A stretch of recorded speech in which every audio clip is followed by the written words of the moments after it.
So first up, we have Tirza Brown, who's going to read or talk a little bit about a very excellent paper that she submitted to my Core 402 class in the fall. So the basic premise of my paper was to talk about the relationship between Christianity and science, because historically and even now it's viewed as kind of an area of conflict. Like the incarceration of Galileo is a famous example of that, and then there's insults from academia towards the intelligence of theists, and then also just the whole creation versus evolution debate that has kind of emerged in recent years. But despite the kind of tumultuous relationship that they've had, scientific advancement has still emerged out of really a predominantly Christianized culture. So we kind of have to ask if advancement occurred in spite of or because of Christianity. And I would argue that Christianity created a culture that kind of set up an environment where scientific advancement was encouraged, and that's because of the primary characteristics of like the Christian belief. That would be the pursuit of understanding, the belief in viewing nature as a form of worship, and the encouragement of advancement. To begin with the pursuit of understanding, the Bible kind of encourages understanding more so than some other religious traditions. In Proverbs it says that the heart of him who has understanding seeks knowledge. Really all throughout that book of Proverbs, people are instructed to gain knowledge because that's more important than anything else. And then also, in the same vein as the pursuit of understanding, the belief in free will kind of encourages people to try and advance themselves, because by nature, a Christian has to believe in free will in order to believe that they could have chosen to sin and therefore need a savior. And then this would encourage understanding because there's a study by a man named Votes. I don't know how to pronounce his last name, but he basically said that in his experience, he did a psychological experiment, and people who believed in free will more than others based on a test were more accurate when it came to like believing rational statements and just trying to do things that would encourage understanding, I guess. And then the second characteristic, viewing nature as a form of worship. Throughout the Bible, it uses nature as an example of God's, glory. It says that the heavens declare the glory of God. Night after night they display knowledge. And it also would make more compelling, and this encouraged science because it not only kind of glorified nature as an expression of God's glory, but it also made more compelling proof necessary and encouraged scientific advancement from that respect because, for example, with Newton, when he developed his laws, we didn't need the Christian culture that he was a product of didn't need his laws because they could just be like, oh, God did that, so it's not our business. But he needed to prove that, and in a way, even though that's a negative characteristic, it made it so that Newton had to actually develop mathematical proofs, and it furthered our understanding even more.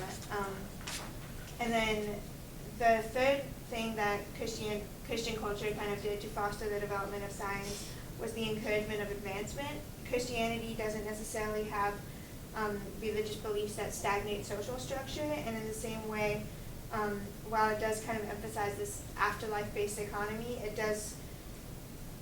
it kind of encourages people to get as far as they can in the world by saying that you're supposed to do everything well because everything that you do is a form of worship. And this is seen in the Bible when it says, whatever you do in word or deed, do everything in the name of the Lord Jesus.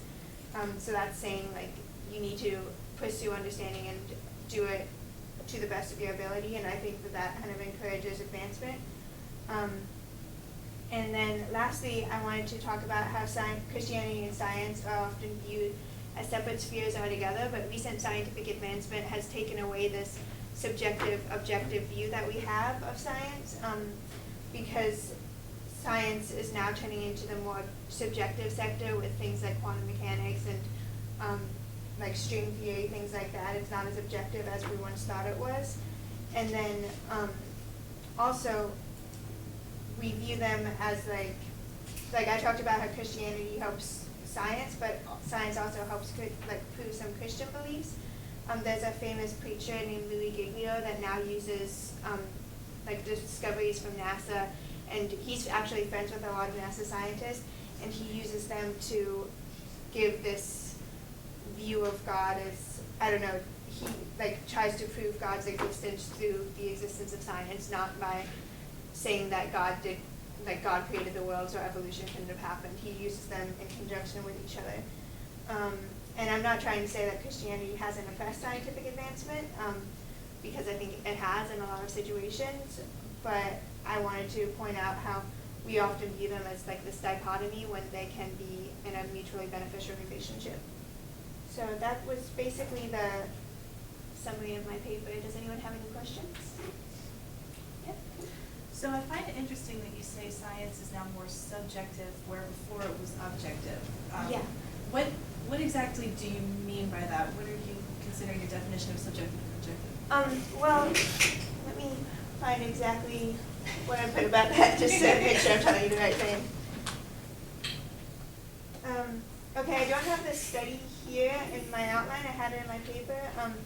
Basically what I mean is, as we progress in kind of more theoretical physics, scientists are learning more and more that it's not just like a black and white type thing. Like we used to think that there's this absolute truth with science, but as we progress more and more, even scientific thought is thought to be less absolute and more just kind of a relativistic view of the world. And I mean, that started with the theory of relativity by Einstein, and as we learn more and more and get more theoretical with science, we're learning that it's not this black and white factual sphere necessarily, but there's a subjective component as well.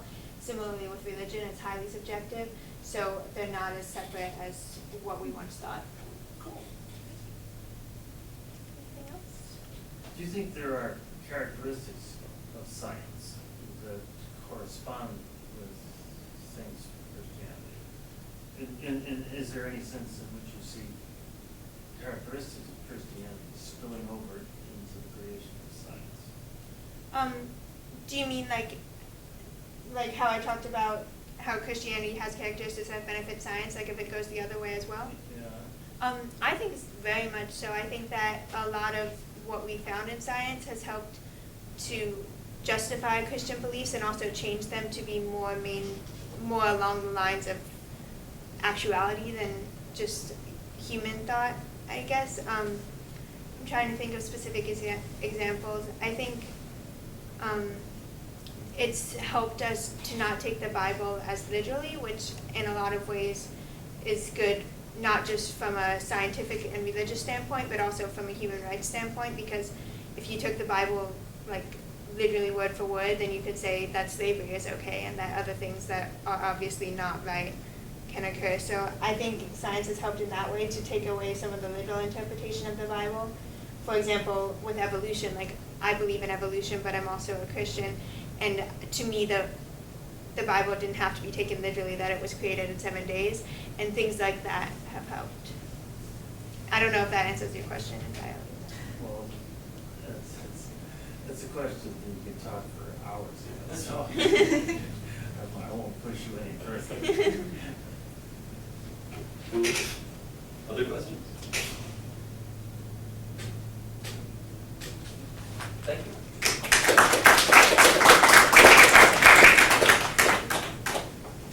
And next up we have Paige Oliver, who wrote a paper called The Rise of Science in the West. Also from my fall corporate. Paige. Hello, everyone. My name is Paige, as I said, and I'll be talking about the rise of science in the Western world. And a lot of what I'll be talking about ties into Tirza's analysis of Christianity's influence on the development of science. However, I'll also be going into more of the philosophical precedent that was present in the West and that set the stage for the rise of rational science as we know it today. I find that I think the most effective way to do this would be to just read my paper, because it's a very short paper, and I have nothing to say that I didn't already write in here. So, okay, all right. No single society can take complete credit for the development of cosmology or science as a discipline. The ancient Greek fathers of Western thought borrowed heavily from Egyptian and Babylonian astronomical observations, and it is thanks to Muslim scholars' preservation of Greek texts that medieval European thinkers regained access to the cosmological theories and models which would pave the way to the scientific revolution. However, both Arthur Koestler and Toby Huff observed that, despite the Arab Islamic civilization dominating the fields of alchemy, astronomy, medicine, and mathematics from the 8th through the 14th century, cosmological science as we know it materialized only in the Western world. Koestler offers no solid explanation for this, stating vaguely that the issue belongs to the field of general history. But Huff, drawing upon the work of social historians Max Weber, Robert Merton, and Joseph Needham, convincingly analyzes how the West's religious and philosophical roots privileged and in a sense necessitated the development of a scientific ethos that could never have appeared in the Arab Islamic world despite its initial head start. Koestler discredits the West's engagement with Platonic philosophy, stating that Aristotle, with his emphasis on methodical reasoning and hard facts, was more influential to the development of science as we understand it today. To an extent, he is correct. Plato distrusted his impressions of the world and felt that truth could only come from within, while the validity of modern scientific theories hinges on the impartial study of perceivable data. However, Huff makes a point of noting that Plato contributed a notion to Western philosophy which was far more important to the overall advancement of science than observational rigor, namely, the simple idea that humanity was capable of understanding the universe, if not through our senses, then through our reasoning. Plato's Timaeus was one of the sole Greek philosophical writings that survived in Europe past the fall of the Roman Empire, and it had an immense impact on Western modes of secular and religious thought. Koestler takes a generally negative stance on the mystic union between Platonism and Christianity, pointing to how it engendered more internal than external study. However, Huff argues that Plato was, from a socio-historical perspective, instrumental to Christianity's acceptance of scientific study. Quote, Platonic rationalism laid a foundation regarding the physical and metaphysical nature of the universe as a rational and coherent whole. Most important of all, it established a firm belief in the rational capacity of man to understand and explain nature, and equally important, to interpret and explain the scriptures, and to decipher the most mysterious puzzles of God's creation.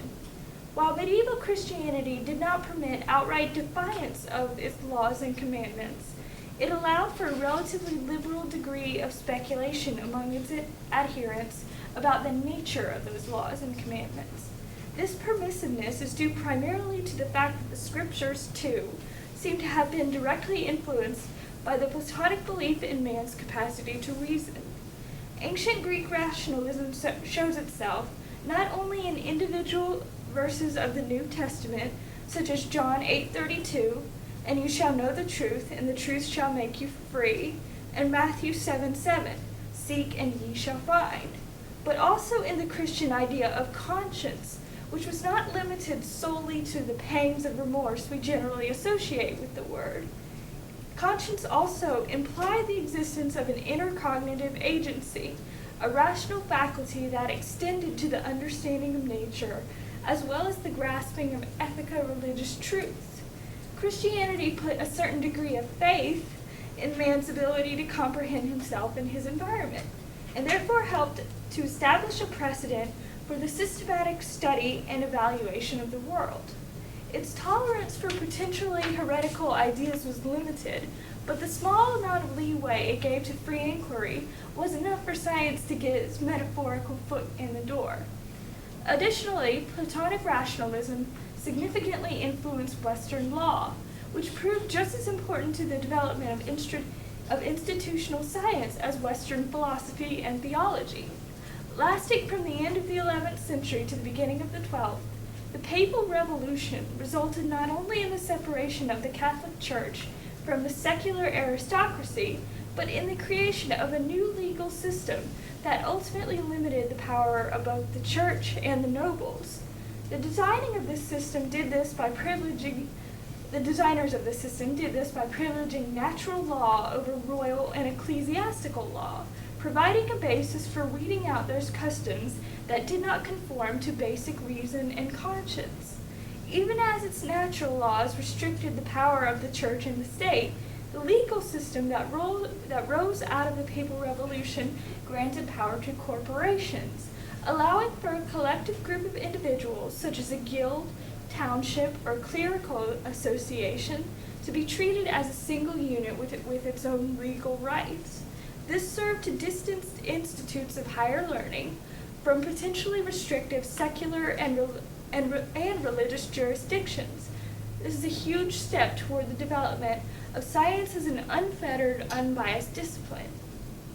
In contrast to medieval Christianity, Islam allowed for neither the questioning of its laws nor the separation of those laws from the secular realm. The philosophical guidelines set down by its two principal texts, the Quran and the Sunnah, were purported to be entirely complete, authoritative, and unchangeable, unlike man's powers of reasoning, which were limited and uncertain. Because of its sacred nature, no criticism of these texts were permitted, and because one could only achieve scholastic legitimacy by receiving one's education at a madrasa or religious university, there existed no venue in the Muslim world in which the widely condemned study of ancient Greek philosophy could be rigorously pursued. Obviously, the intolerance of Muslim officials toward foreign philosophy was not so great that they felt the need to remove copies of ancient Greek writings from their libraries, and Muslim astronomers made significant, if underrated, improvements on scientists' work like the Ptolemy's model of the universe. However, Islamic society's sensitivity to potential heresy prevented it from embracing the idea of man and nature as rational entities, which perhaps explains why, beginning in the 14th century, Arabic science fell into a decline from which it has not yet recovered. Where the rise of modern science is concerned, the impact of the Western world's devotion to Platonic rationalism over religious dogmatism cannot be overstated. The Arab Islamic culture, which had all the tools and know-how to bring about a scientific revolution, failed to do so because it put the commandments of its religious document before faith in human reason. Meanwhile, the simple idea that humanity was capable of understanding the rationally ordered world around it primed the West's religious, philosophical, and legal spheres for the development of methodical, innovative thought, and the subsequent development of the independent university facilitated the emergence of science as we know it today.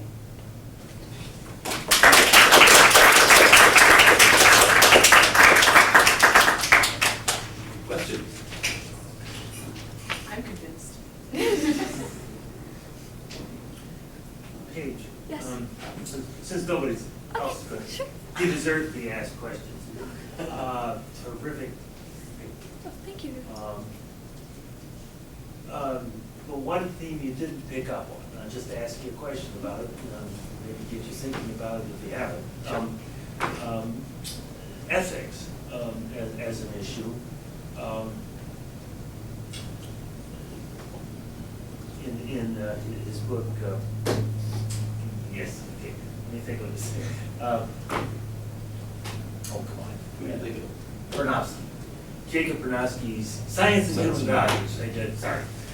The middle chapter is on truth.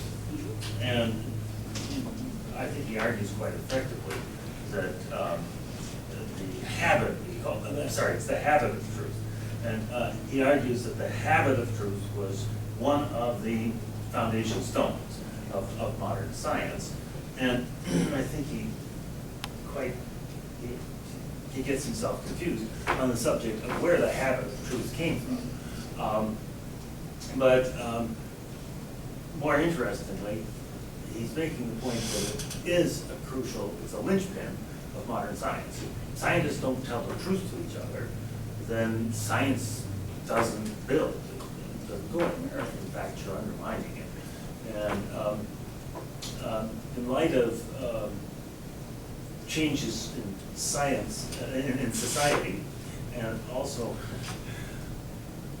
maybe an increase in cheating in science, do you think we've got evidence for that? How does it strike you as an addition to one more element of the relationship between the emergence of science and the Christian background of the culture? Oh, well, this paper was written before we really got into the scientific revolution as Galileo and Copernicus and the others came into the field and began to sort of push the envelope as far as what was considered true, what actual facts dictated the laws of the universe.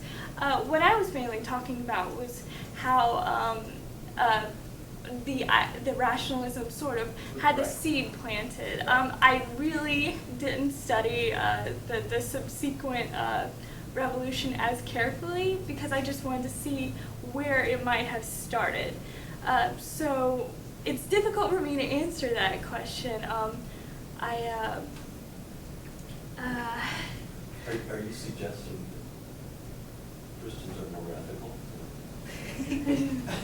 No, I'll be blunt. No, it wasn't. No, it was just that I was wondering if she'd given any thought to the way that ethical issues underlie the practice of modern science, and questions about how that habit of truth, using Bernowski's phrase, arose. It surely it comes out of medieval Christian culture, yes, which has its own ethical system. Absolutely. I mean, I think Christianity does privilege a certain amount of, at least, honesty in the Right. practice of living.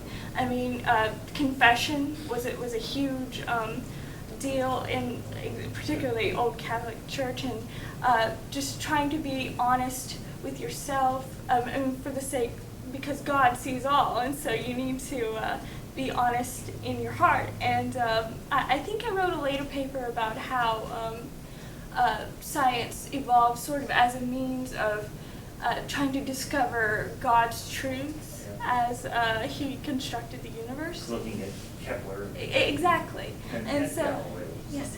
And so I definitely think that the emphasis on being true to oneself and trying to discover the mind of God and that sort of thing, and also, being straightforward in how you live your life and that sort of thing, I definitely think that has an impact on the development of ethical and legal and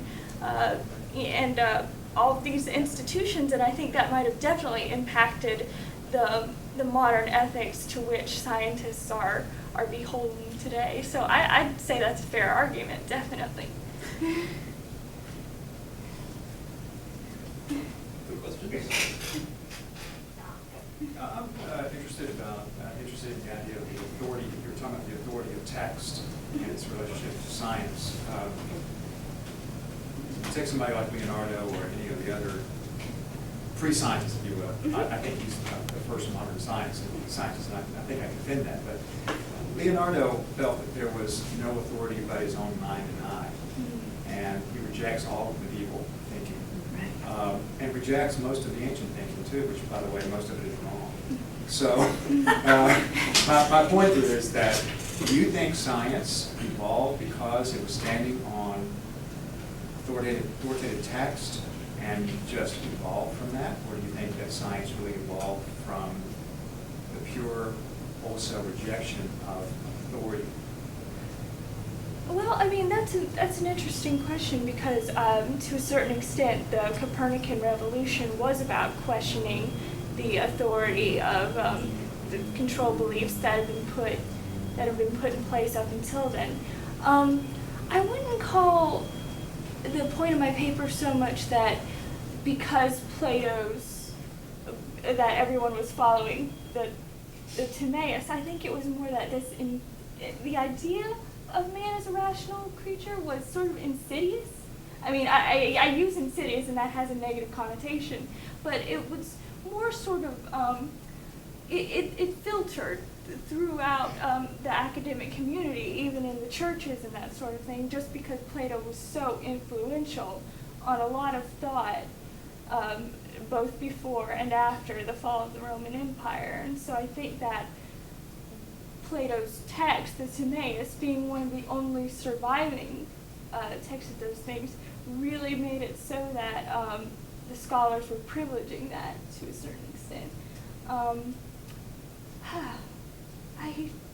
It's a difficult issue. I mean, it's hard to say it's true. I mean, completely true. So. Good job, thank you.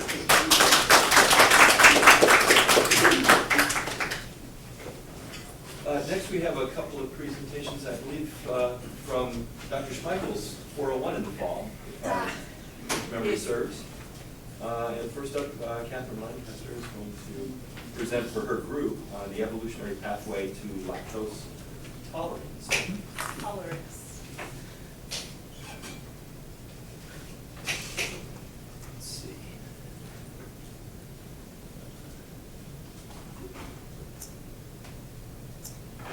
How about that? Yes.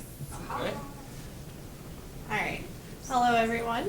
My name is Katie Lancaster, and as Dr. Rulison mentioned, this is from the Core 401 class, which focuses on the biological sciences and human nature. And our group looked into lactase persistence and its links to evolution. Now, lactose is a sugar that's found in milk and largely indigestible in adults. Most mammals don't drink the milk of their, don't drink milk past their infancy. Now, lactase is the enzyme that breaks down the lactose that you digest. Lactase persistence actually occurs when the gene for lactase is never switched off after childhood. And the opposite would be lactose intolerant, which many of you might know it causes some unpleasant side effects. And a term that we found in the research is LDC, which is lactose digestion capacity, and it's simply referring to the ability of how much lactase your body is producing and your ability to digest the lactose. Now, when we looked through the research, we found some interesting things. Sarah Tishkoff is a biologist who went and collected DNA from 43 different ethnic groups within East African countries. Now, she found positive correlations between some genes in the DNA of these people and their lactose metabolism. A few of the enhancer regions, which are areas around the gene that codes for lactase, were found to be mutated in these people who have the higher lactose metabolism. And she found, was interesting, that this rose independently across the groups, between 3,000 to 7,000 years ago. And because of these tribes are largely together still, she was able to use that in the DNA to find that. Now, why is this important? The mutations occurred in the ethnic groups. These ethnic groups have historically been herders. They herded the cattle around 9,000 years ago. And the leading theory is that these groups of herders used the cow's milk to drink during drought. This is regarded as the cultural historical hypothesis. Evolution occurs when a trait is adaptively selected for through environmental pressures, usually.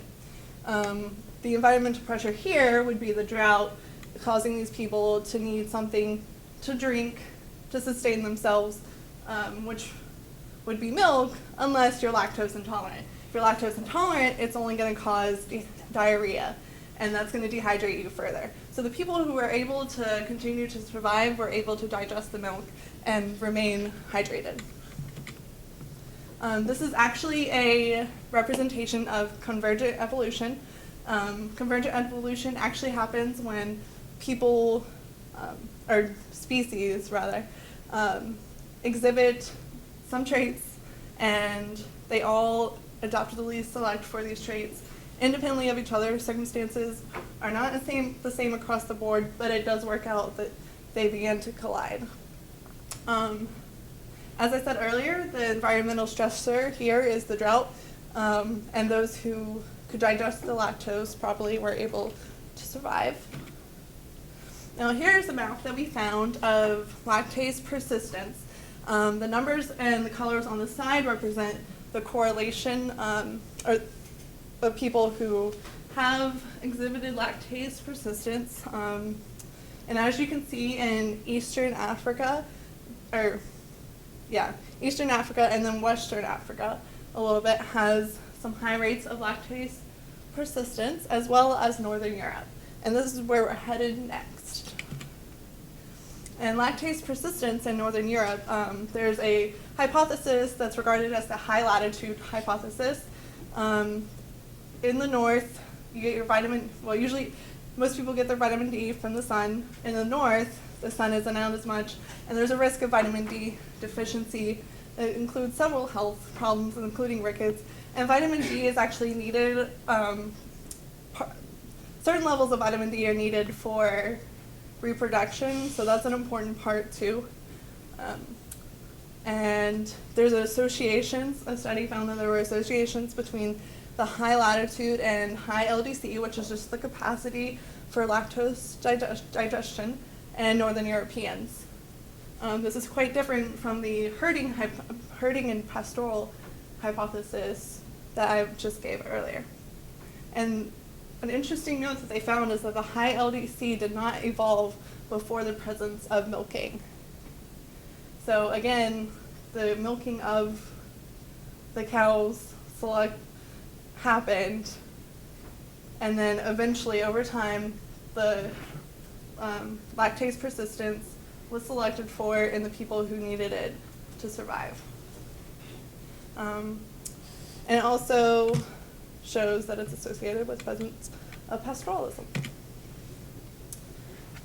It's an adaptive genetic trait exposed to positive selection induced by the cultural practices.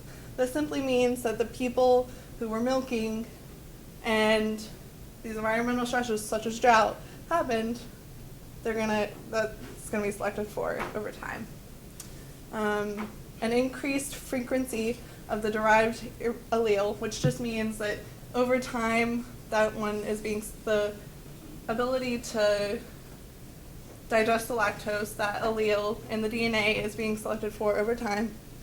And cattle farming presented a clear advantage for these people who needed a different sustenance. And yeah, basic thing. And an important note is that not every early pastoralist society exhibits lactase persistence, because in societies that don't have droughts or other environmental stressors, there's not going to be a reason for this evolutionary trait to evolve. So just because a society was a pastoral doesn't mean that they're going to have high rates of LDC. All right. Thank you.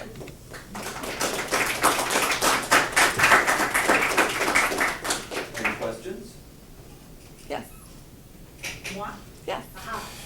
So I'm curious to know what your prediction might be for the projection of the lactose tolerant gene. Do you think now that we're living in more an industrial society and less a pastoral society that lactose intolerance will continue to rise and lactose tolerance will decrease, or do you think something else might affect that somehow?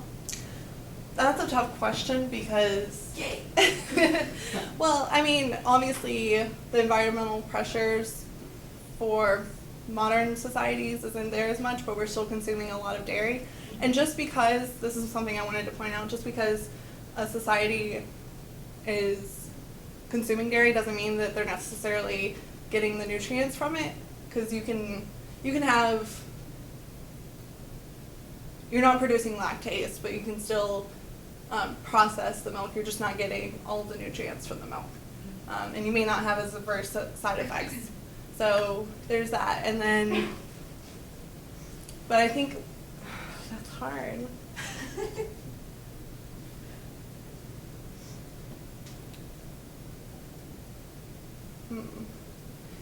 It might, I think it might still be selected for. It might, the frequency might drop.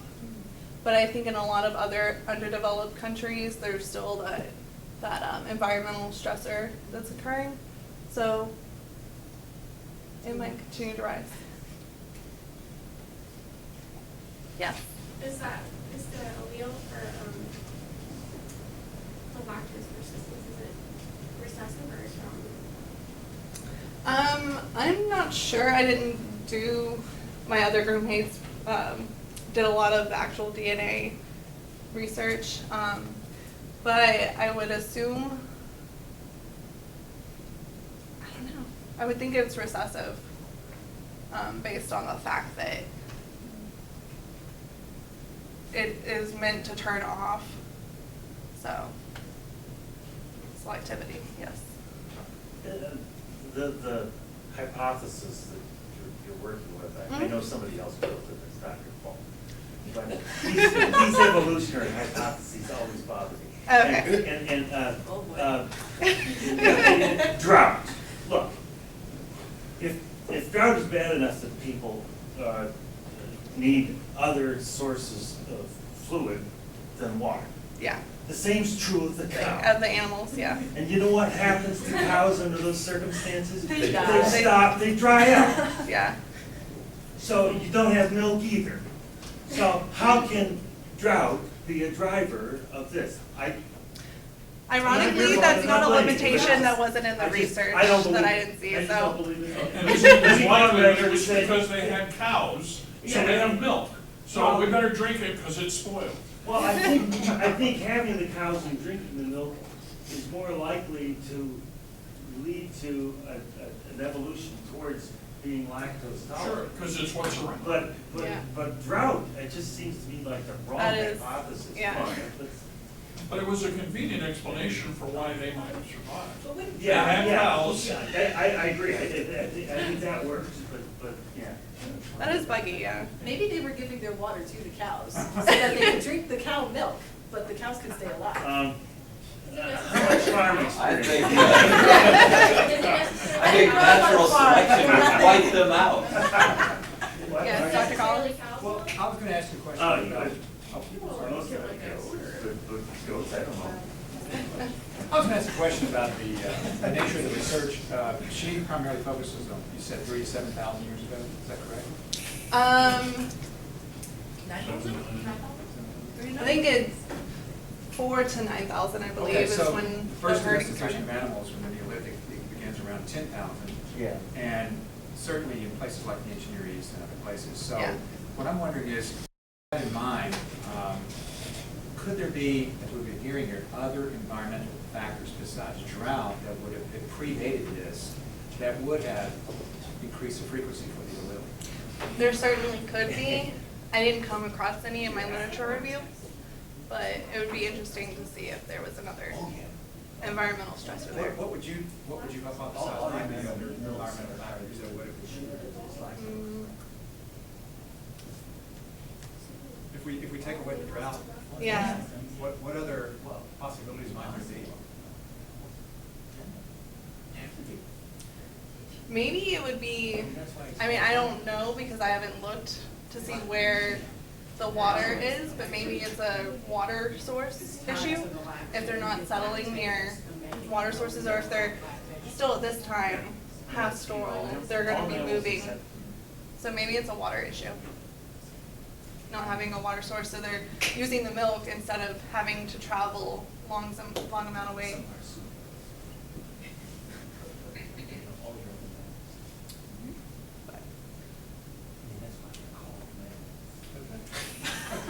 Thank you. Thank you.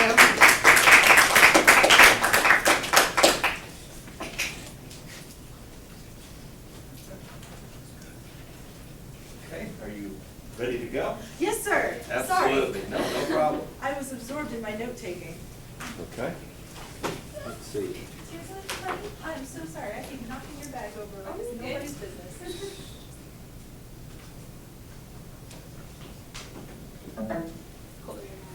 Oh, it did a thing. Why did you do the thing? Don't be like that. There we go. Cool. Right. Okay. Oh, wait, hold on. What? Yes! Are you gonna do the thing? I was gonna do the thing. Okay. So, for those of you who do not know, I'm just gonna give a brief introductory lecture so that you do know. My name is Katie Huntington. This is my group partner, Khadija Nassar. We did this project for Dr. Schmeichel's biology senior level class with our co-patriot, Kristen Butler, who is no longer a patriot because she's in France. So, we did our project on Slender Man. Not Slender Man, which is what it says in the program. Slender Man. Are any of you familiar with Slender Man? A little bit, maybe? You in the back, I love you. Okay. Since many of you are probably not familiar with him, we thought we would introduce him to you. It's a little introductory video. If I can get my cursor to work. There we go.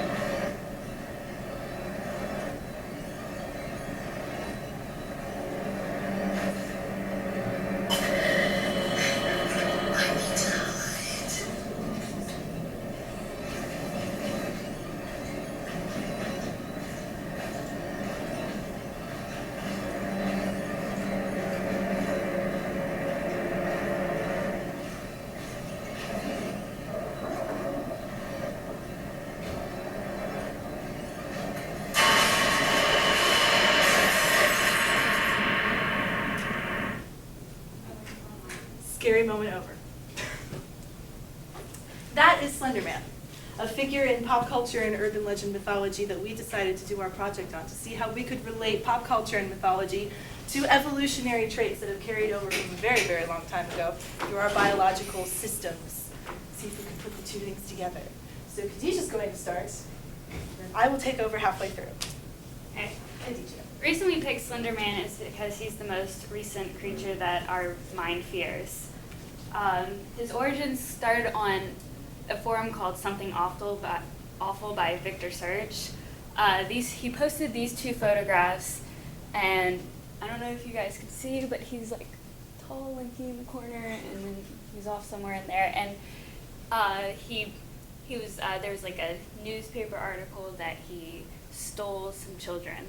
So that's why we refer to him.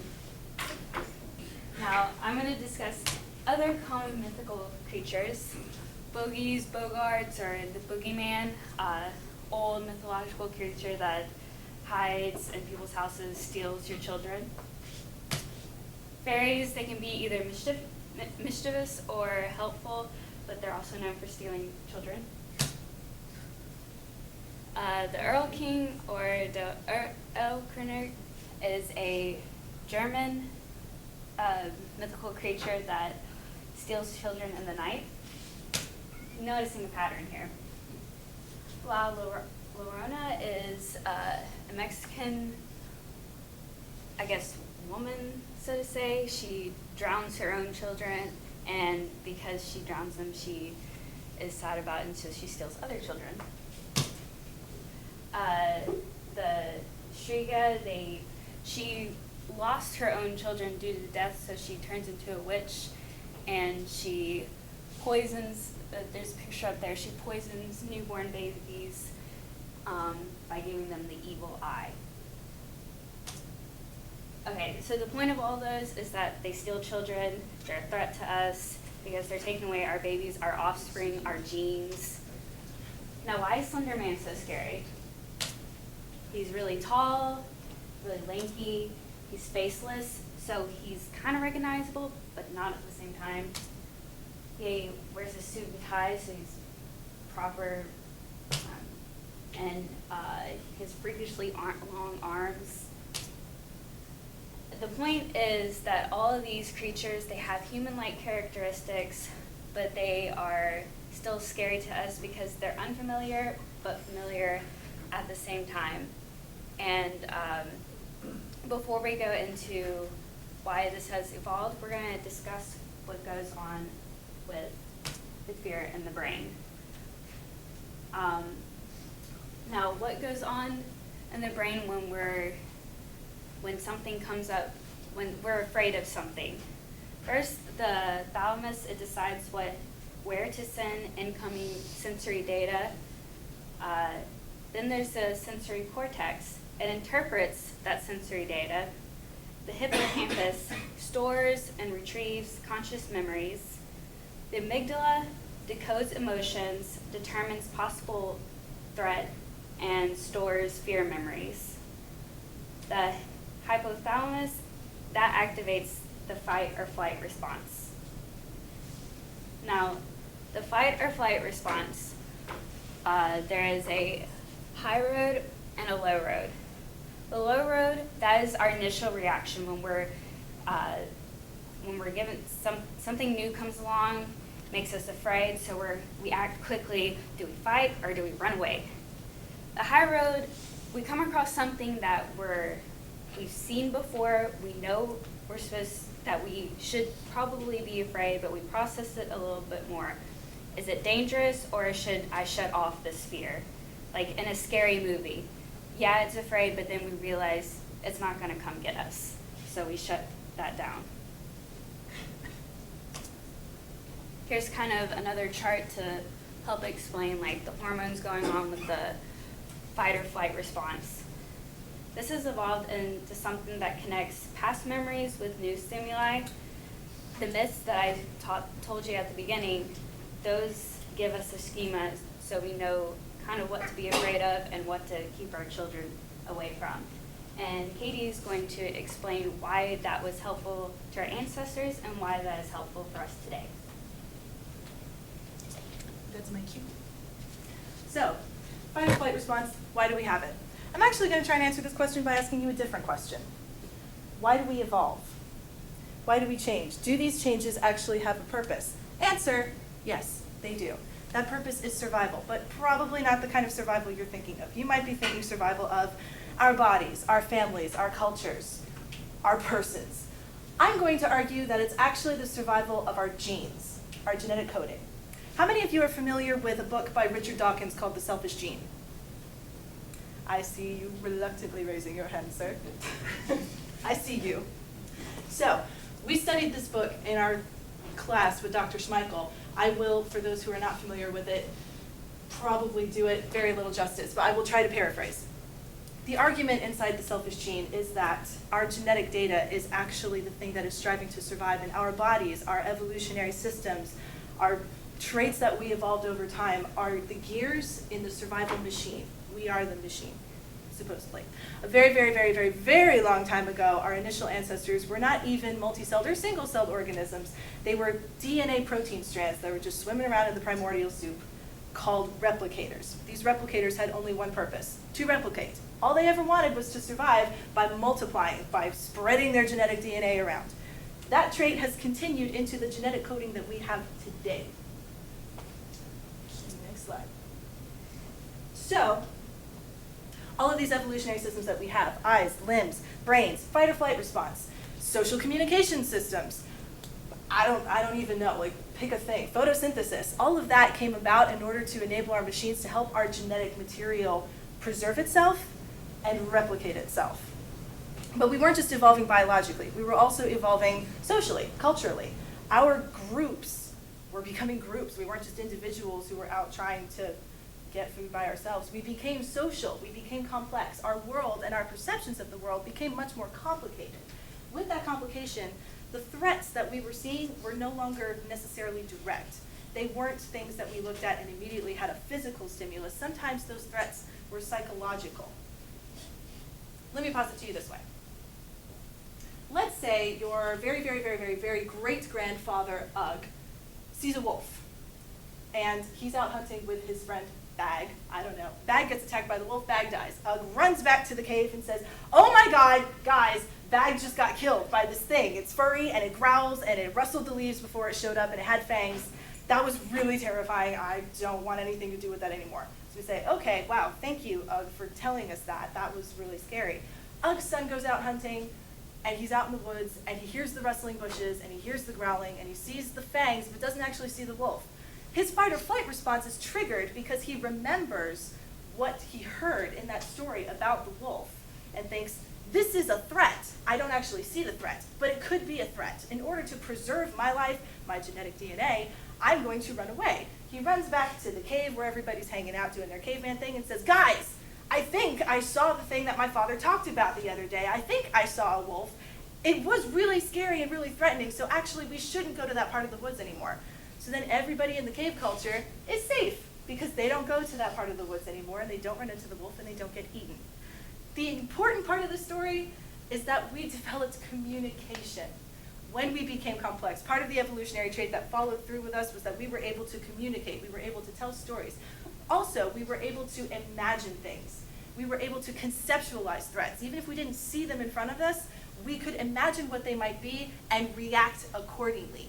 We could predict what we could do to prevent the danger from even being a danger in the first place, which was much more effective at making our genes survive than, say, fight or flight response by itself. There's Ugg. Yeah, thank you for putting Ugg in the slide, Khadijah. So, preventive action. Do we still have that preventive action? Telling those stories is all well and good for Ugg way, way long time ago, but are we even still doing that? We're not looking for wolves in the caves. No, but we still have preventive action because we have myths. We have urban legends. We have scary stories that we tell one another, and those scary stories serve the same purpose now as they did then. They're warnings. They're meant to trigger the fight or flight response so that we think about the situations we're putting ourselves in so that we can avoid the dangerous situations and keep them from happening. The details of the stories may change. Back then it was a wolf in the bush. Now it's a creepy child at the base of your staircase, or it's a faceless man who can teleport into your bedroom, screw with your brain, and turn you into a crazy drooling person. The threat is still there. The fear moral is still the same. So, what do I mean by fear moral? I mean the fear that is inherent in the stories that have carried over from a long time ago through mythology to today. Those creatures that Khadijah talked about earlier, they all have fear threats in common. They all have traits that carried over from the ancient time mythologies that have endured to the pop culture legends we have today. She mentioned those things. I will review them again so that you know what they are. Humanoid, but inhuman. Why is this a threat? If something is humanoid, if it looks like it's probably a friend, you're probably willing to put your defenses down and say, okay, sure, yeah, I'll come over and shake your hand. Oh God, you're actually a tentacle monster! Shoot, now you're dead. Well, that didn't work out so well for you. What you should have done is allow your fight or flight response to predict that this thing is humanoid, but possibly not human. Because if it is the other, if it's, you should recognize the other you. Yeah, I'm looking at you. Yeah, if it's the other, if it's a member of a rival tribe, and you think it looks like you and allow it to come into your village, the next thing you know, they burn your house, steal your food, steal your wife, and you're left starving and lonely on the streets. Today, that would probably translate more into they steal your stock market profile, they cheat on your wife, and they steal your car and burn your house down still. But the point is, it doesn't end well for you. The other that looks friendly but is not is an inherent threat, and your genetic coding is going to remember that. Harm to children. I would hope this is obvious, but I will explain it anyway. Our children not only have an emotional impact on us, and they're important to us because they are our children and we love them, but also because they are literally the vessels for our DNA. They are the carriers, the vehicles of that genetic coding. And that selfish gene is still there inside you, still saying, hey, they're important. Make sure that nothing happens to them. There's actually another example of this that I found in my research as far as urban legends and pop culture goes, called the Castrated Boy. It's a very simple story, but it's very persistent, and it's found in a lot of different cultures. Woman's at the supermarket with her son. Her son says, Mommy, I need to use the bathroom. She says, okay, go. I trust you to not screw anything up. Go use the bathroom. He doesn't come out after a while. She gets concerned and goes in after him and finds out that he's been castrated and is lying in a pool of blood on the floor. What this story instilled in the young women who heard it, the young mothers in the study who heard it, was that they did not want to let their children go anymore, which made sense. The story was meant to inspire people to hold on to their children and take care of them. Thus illustrating my point, urban legends are meant to be a warning to allow people to take preventive measures that allow them to keep the things that are important to them safe. Finally, biologically superior. What the hell do I mean by that? These are mythological creatures. They're fantasy. They're not real. Well, yes, but the fear is still there. The fear that we are seeing in these stories is the fear of things that are biologically superior to us in that they can overcome every advantage we have evolved to hold. They can overcome our intelligence, our technology, our alliances, our social bonds, our frickin' walls and towers and hot oil pants. I was watching Game of Thrones yesterday, it's on my mind. Or just our actual bodies in space. There is nothing you can do if Slender Man were real. You can lock the doors, you can close the windows.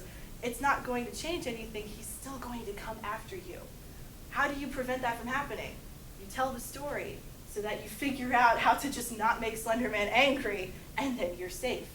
Now, all of this is in the context of mythological stories. It's not real, it's fantasy.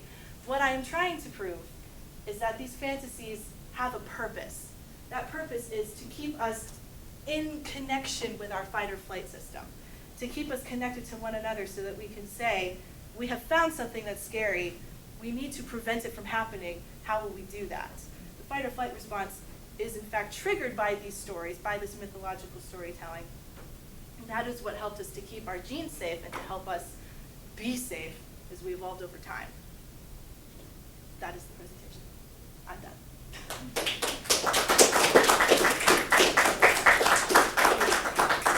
I'm a little bit petrified to ask for questions, but I think we'll do it anyway because we're expected to. Are there questions? Yes, Mr. Huntington. So is it your assertion that urban legends like Slender Man are developed by somebody, we'll call them Lunatic Zero, with the benevolent intent of helping modern day humans continue to recognize and flee from the threats in the modern environment? I would say it's going a little bit far to say that those urban legends are intentionally created for that purpose.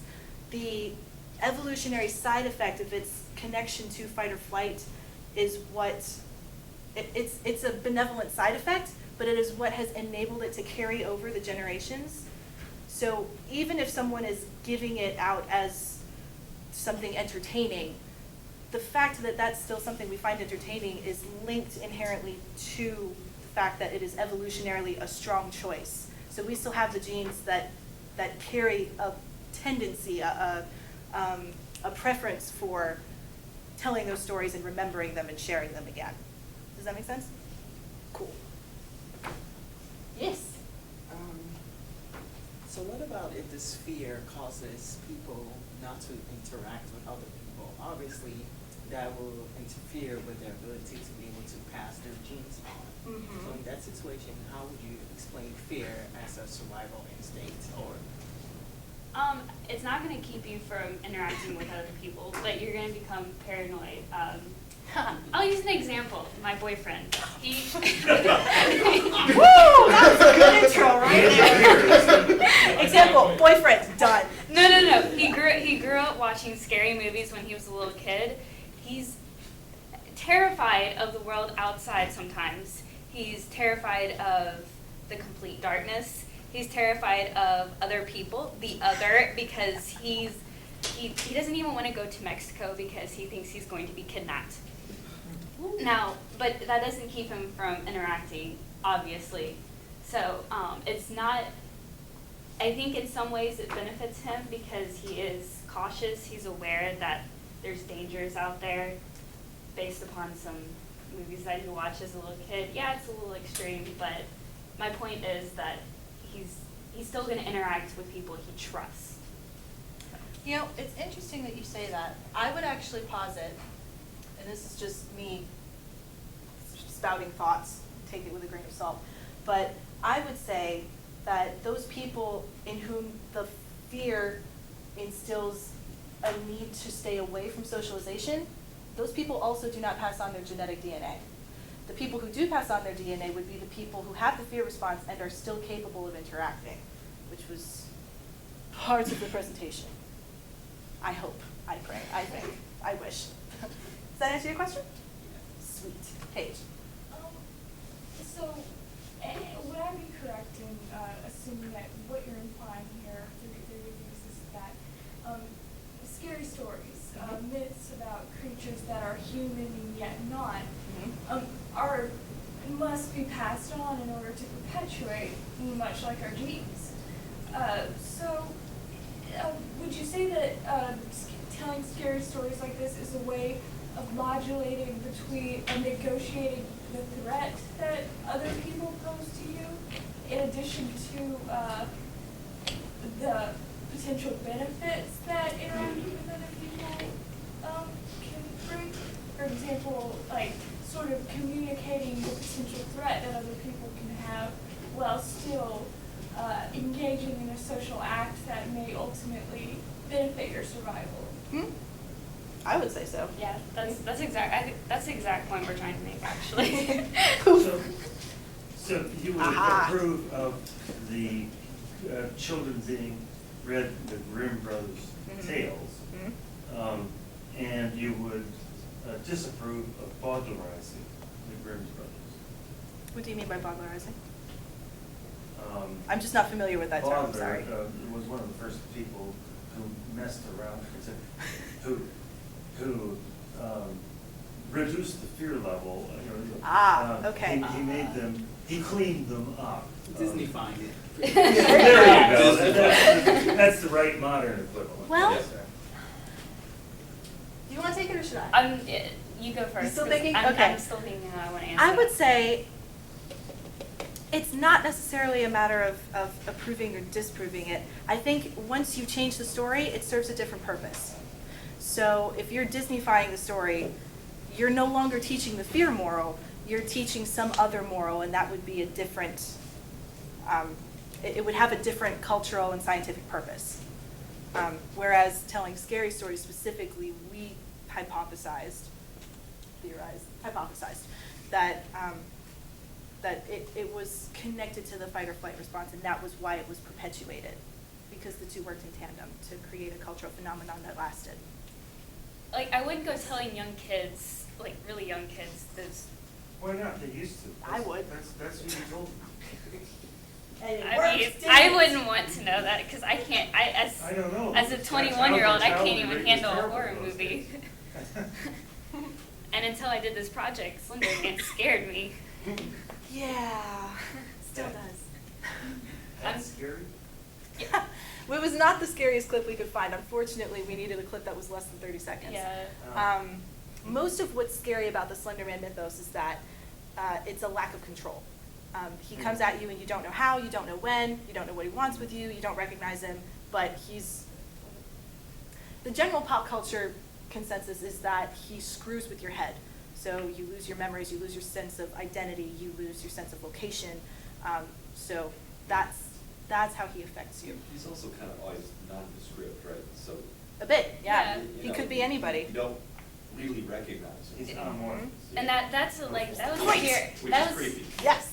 And that was the fear I have with Slender Man because I see objects in my room, black, white, Slender Man. Woo. So. Do we have time for more questions? I see that there are more questions, but session's almost over, so I don't.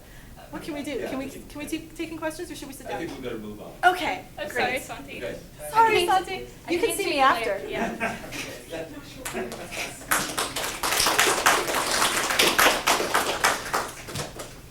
Okay, and finally we have Marty Williams and Taylor Roberson, who are going to tell us about an ongoing project. From here to the sublime.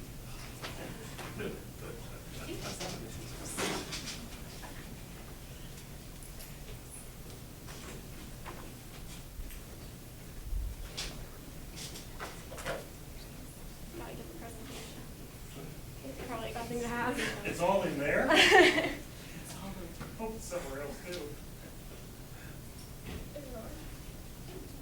Oh, did you put it back to PC?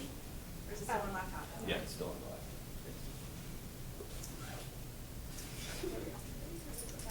Okay, there we go. Now we just need.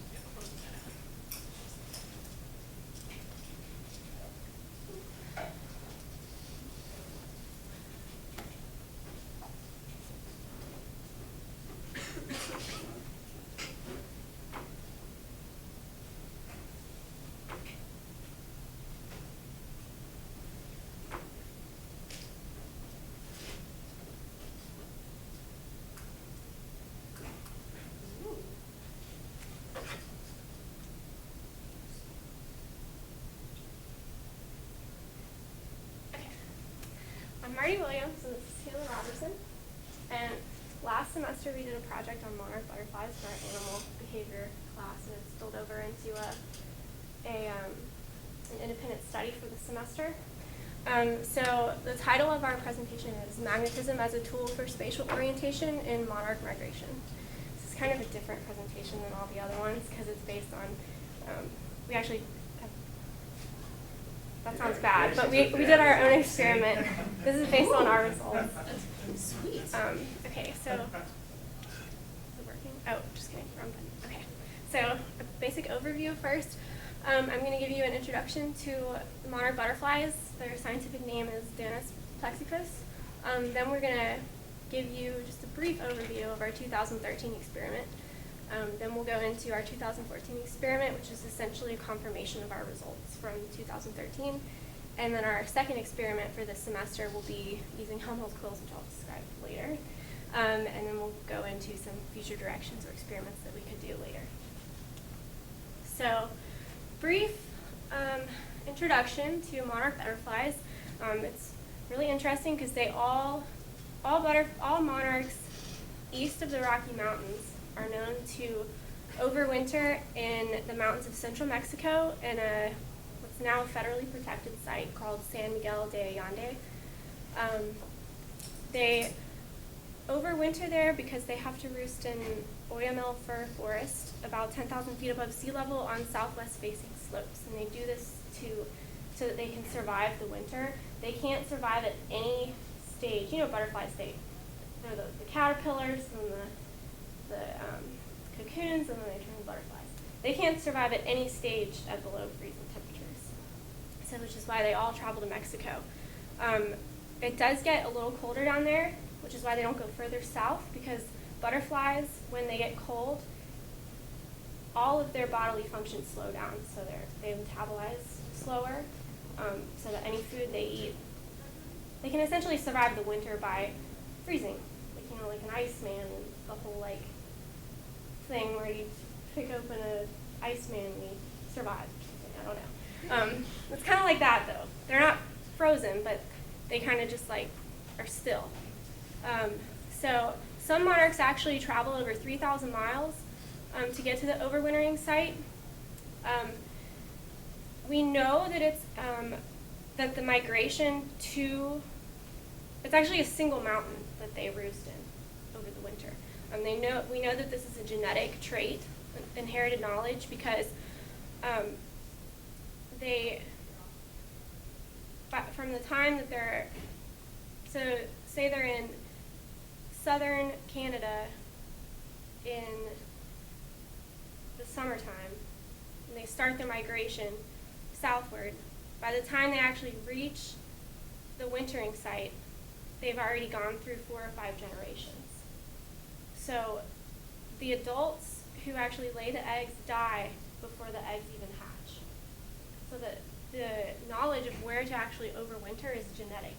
They're not taught this in any way. Some known orientation mechanisms that they use in migration are sun compass and polarized light, which is just essentially a way for them to tell which direction they're going. I don't know if you can see. Can you see the orange tint here? It's a really cool picture. Those are all monarch butterflies. Oh. That's how dense they are. They're thought to get up to 1 billion butterflies a season, which is crazy because it's all the monarchs east of the Rocky Mountains. They go down here. So for our experiment for animal behavior, it was really just kind of it wasn't really to prove anything, just kind of show, we could show using inland funnels, which I'll tell you about in a second, that monarch butterflies are going to migrate in a southeasterly direction, southwesterly direction, so from here to Mexico. So basically what we did, these are the inland funnels. It's just like a round cone. We would place a butterfly in it and cover it with plexiglass. And we gave them about 30 minutes just to kind of get used to their surroundings because it is a new environment. And then after the 30-minute period, we would record their position for every 15 minutes for an hour. And we used a data chart like this, a compass like this, with north being 0 and south being 180 degrees. And then the little yellow dots here are the averages of the 5 positions of each individual butterfly. And then the red dot here is the average of all the butterflies. And the arrow shows not only their mean direction, the length of the arrow shows how correlated it is. So the longer the arrow, the more correlation there is with the butterflies. And as you can see, our correlation coefficient of R was 0.71, which is very well correlated. It ranges between, an R value can range between 0 and 1, 1 being perfect, which never happens, and 0 being not at all. It will. Well, you think it never happens. And then these 2 lines right here are a 95% confidence interval. And what this means is that we are 95% sure that the actual mean of this data is within that range. So even if our mean is off a little bit, it's still going to be within that range of the southwesterly direction. And this is where we are on the map. And you can see that the arrow corresponds pretty well to the direction of where we're going. So we noticed that we didn't account for sunny and cloudy days when we did our data. And so we wanted to separate it out and see if there was any difference, because the monarchs are known to use a sun compass. And so the cloudy days would ruin their ability to see the sun, therefore ruin their ability to use the sun compass. And what we found was actually surprising. On sunny days, they were still going in a southwesterly direction. But on cloudy days, as you can see, it's a much more narrow and precise direction, with the R value is actually at 0.98, which is unheard of. And so because of this, we wanted to go further and see, well, since they're known to use a sun compass but couldn't on cloudy days, but seem to still be able to go in the correct direction on cloudy days, we wanted to look into, like, there has to be some other way that they know how to go that direction. Which brings us to our 2014 experiment with Helmholtz coils, which allow us to reverse the magnetic direction of the Earth's field, because that's what we thought they would be using. So first we wanted to just like confirm our results, because we did only have a sample size of 6, which is very low, and so it could have just been a fluke. So we did basically the same experiment, but because it's spring now, they would be coming back from Mexico, so they're going to be moving in a northeasterly direction.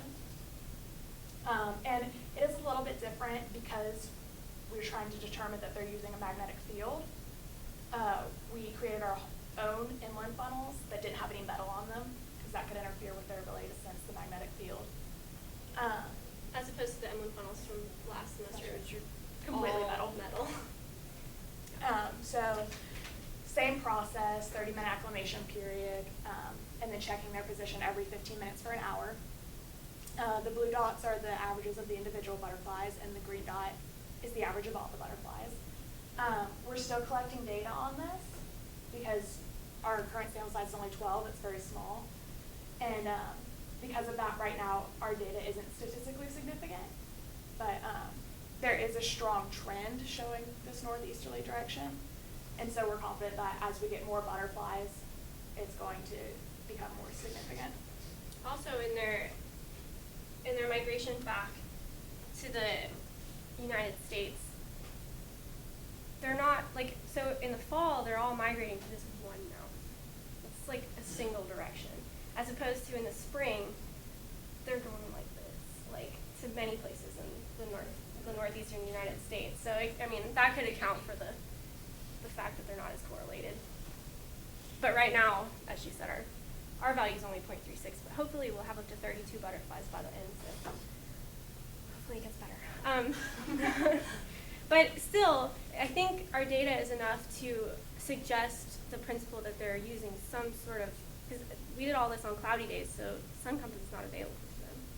So I think this is enough to suggest that they're using some other mechanism besides the sun compass to orient themselves. So, which brings us to our second experiment for 2014. We haven't actually completed this yet, as you can see it's under construction. So this is what we have so far. Doesn't look like much, but essentially Helmholtz coils allow you to manipulate the Earth's magnetic field within like inside the coils. So what it is it's two rings, as you can see right, this is a completed Helmholtz coil.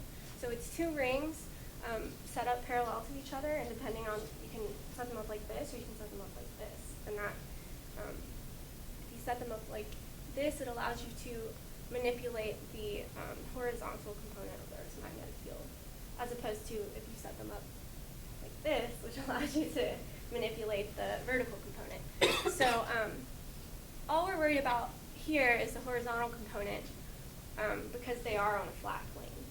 So as you can see here, the two rings are fit with wires. We wrap wires around a certain number of times on each coil, and then we connect those and we hook it up to a power source, which will allow us to generate a current. And depending on the current, that's what determines the magnetic field, the direction of the magnetic field.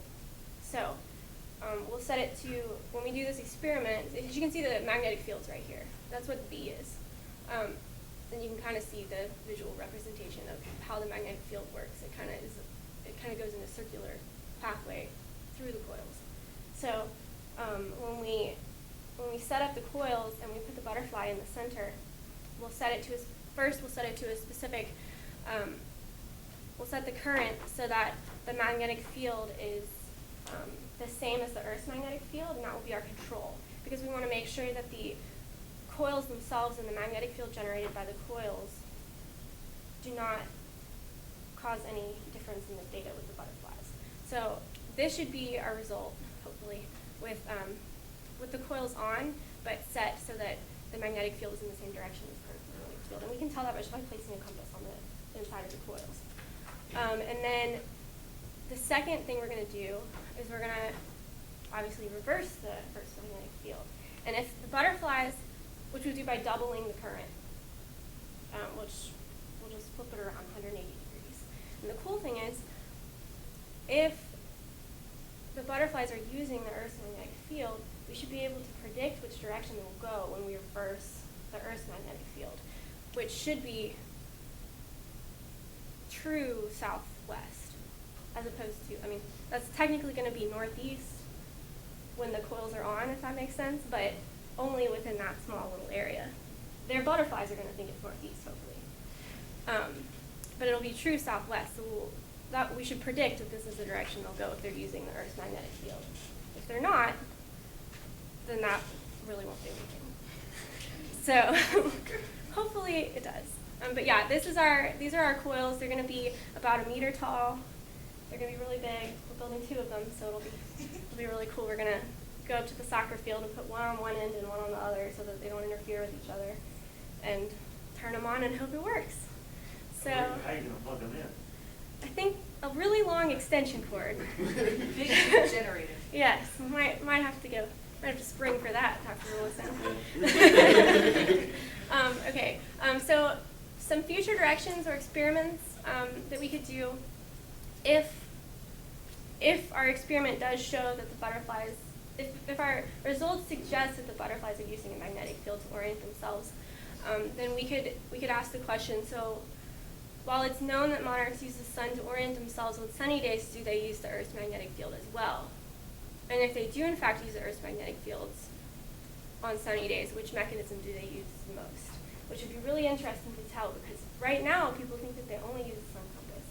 And if we can demonstrate that they do use magnetic fields by doing the Helmholtz coil experiment on a cloudy day,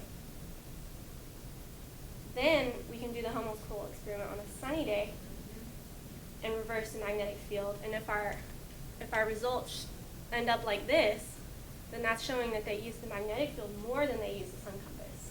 If the results aren't correlated at all, that probably suggests that it's an individual, it's specific to the individual butterfly, which would be really interesting because then it wouldn't be species specific. Then you can breed butterflies as their magnetic. Yes. What? And then we could have a whole conservation. We could have a whole conservation thing where we tell all the butterflies to go to a different place, and then we'll save them all because if they cut down too many trees in front of the mountain in Mexico, they'll all die anyway. Can I write a play about that? Yes. Okay. As long as you cite me in it. Okay. The ability to reverse the field is a really, really powerful Mhm. factor here. So- If just reversing the field produces clear differences. Yeah. You've made your case. Oh, yeah. The magnetism is a factor. It'd be cool to see which one, if they do use a magnetic field, though, which one they use more. Oh, sure. Because they know they Sure. use a sun compass. Yes. Wi-Fi. How does a butterfly know whether it's spring or fall? By the sun's location in the sky. No, by which generation is it? I just asked that. It says, I'm G1. I need to go this way. Where there is cold or hot. Well, they start their migration when the temperature begins to drop. That's why they're all the way up in But if it is multiple generations, right. how does a given butterfly know what the hell season it is? Should I go north, east, or They're should I go smarter than you southwest? think. That's a good question. They ask the birds. I would assume by the position of the sun in the sky because it changes based on the season. the Yeah. season. And I did find that we were trying to figure out when we could start the spring experiment, and we found they don't actually start their migration until after the spring equinox, Oh, interesting. which suggests that they are using Yeah. the sun. So, Well, yes, you get some latitude too. yeah. You guys already observed hints that they might be led by magnetic direction because on cloudy days their direction is more precise. Well, we think they use something other than a sun compass. Okay. And it's not necessarily magnetism. That's what we're trying to prove. But There has to be something a else. lot of other insects, and we know a lot of birds, pigeons in particular, use the Earth's magnetic field to orient themselves, and a lot of insects do too. And some And a insects, lot of other butterflies. yeah, a lot of other So it makes butterflies. sense They that- actually have these. A lot of them, there are different mechanisms they use to sense the Earth's magnetic field, but a lot of them have iron deposits in their brain, which allow them to be very sensitive to magnetic fields. Monarch butterflies don't have brains. Yeah. But they've done an experiment with monarch butterflies. The actual trying to prove that they use magnetism has not really been studied very much, but which we can't really find much data at all. If the data that we have found is they've tried to simulate a cloudy day by either blacking out the plexiglass on the top, which is not a realistic situation, or by doing it inside, which there's so much interference. That's why we're doing it way up on the soccer field, so there's no interference from anything. But yeah, none of the tests that they've done so far that we can find have been valid. So I'm just curious if you give any thought to this. It's not a sun compass and it's not magnetism. Could there be something else? It's still magnetism. They have a tom-tom in their brain. Clearly. Yeah, it could be. I actually have done thinking about that because, well, they know they use a sun compass, so it could just be that. But the weird thing is on the cloudy days, if it's not a fluke, then it has to be something. So maybe wind direction. But then again, they'd have to be able to sense which direction the wind is going. Radiation from the Could be something that is IR, the waves in Infrared? particular. Yeah, so that way even on a cloudy day, when the IR is bouncing more, that might help them read it as well. Well, we have used a polarized lens every time we took cloudy day data, and there's no It polarized scatters light. so much, there's no. It's completely scattered through the clouds. Even if they had some sort of super sensitive way to detect polarized light, it's not even making it through the clouds, so that wouldn't tell them any information. Unless there's just some weird thing that they do, I don't know. It could be some other sense that they have, besides magnetism. That, I mean, obviously we don't have sense, I mean, we have some sense of magnetic fields, but it's not as elaborated as it is in butterflies or other insects or birds. What is it that's doing that? Do we have sense of magnetic field? I've read a few papers saying that humans can be slightly sensitive, but not enough to the point where you can really consciously say. feel it. I've Yeah. worked with some very strong magnetic fields. That's I've never a lot. sensed, never sensed any. Yeah, but we talk about you behind your back. Well, that surprised me. Yeah, it's not a conscious sensitivity. Oh, that must be it. Yeah, but it's very slight, and I've only read a few papers about it. So when are you gonna finish with your second experiment, and when can we find out the results? 'Cause I really wanna know. You can come to Science Palooza, and we're gonna have a poster. Great! Yes. Okay. Hopefully, pray for cloudy days. It's And above, Georgia, we I gotta know, have I know, sun. everyone wants spring and lay up by the pool, but we want it to be cloudy and above 60 degrees. Because butterflies don't fly when it's below 60. Yes. But we don't want it to be raining so we can use the Helmholtz coils without fear of being electrocuted. Yeah. So, yeah, yes. I just wanted a chance to embarrass you. Today is Marty's birthday. Birthday! Thank you. Good job. So, yeah. That's our presentation. Very good. Very good. Thank you, everybody. Thank you, Dr. Rulison. And Dr. Donnelly has a sign-up sheet here for anybody that might want to, I don't know. Okay. If for any reason you think you should sign up for Dr. Donnelly, right there. Who Dr. Donnelly is. Did you get? No, you're right. I was explaining this.